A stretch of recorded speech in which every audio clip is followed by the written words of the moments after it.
The statement that the idea of immutability is at odds with the Christian understanding of God in relation to the Trinity highlights a profound theological tension. Let's explore how this idea interacts with the scriptures of the Tanakh and the New Testament, as well as how it resonates with the Arian perspective.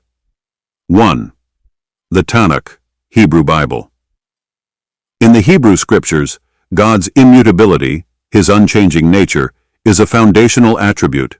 Verses such as Malachi 3 verse 6, "For I, the Lord, do not change," and Numbers 23 verse 19, "God is not a man that he should lie, nor a son of man that he should change his mind," affirm this stability and eternal constancy.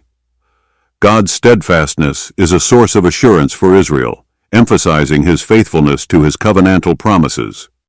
The concept of immutability in the Tanakh does not anticipate the idea of God taking on human form or existing in multiple hypostases.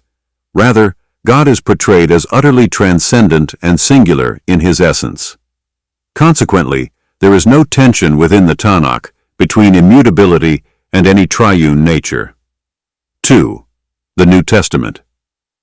In the New Testament, the emergence of Christological doctrines introduces complexity.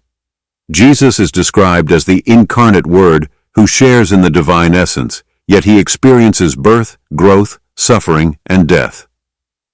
These aspects of change, birth, growth, suffering, and death, appear to challenge the absolute immutability of God. Nevertheless, the Epistle of James reaffirms the unchanging nature of God. Every good gift and every perfect gift is from above, coming down from the Father of lights, with whom there is no variation or shadow due to change. James 1 verse 17.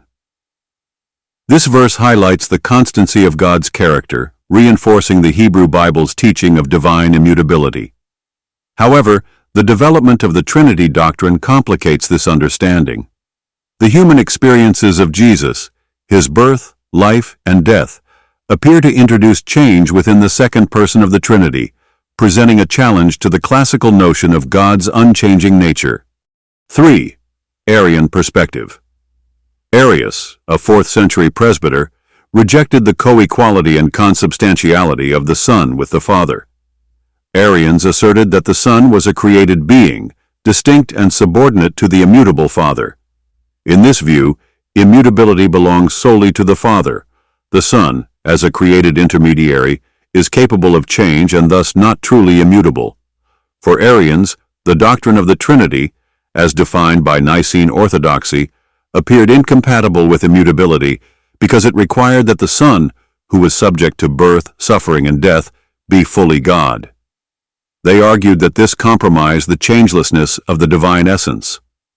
The Arian position thus reinforced the idea that the Trinity undermines the classical attribute of divine immutability. The tension between divine immutability and the Trinity emerges uniquely within Christianity. While the Tanakh affirms God's unchanging nature without invoking a triune framework, the New Testament presents a divine figure who enters time and history in the person of Jesus Christ. For Arians, this was unacceptable. True divinity, they argued, could neither suffer nor change. The Arian controversy underscores the vital importance of upholding the scriptural affirmations of God's constancy and absolute immutability. The radical claim that God himself took on flesh is, from the Arian perspective, an untenable departure from these scriptural truths. For Arians, Jesus remains distinct from the eternal and unchangeable God. The immutable Father does not enter into history or undergo change, but rather sends Jesus as the mediator between himself and creation.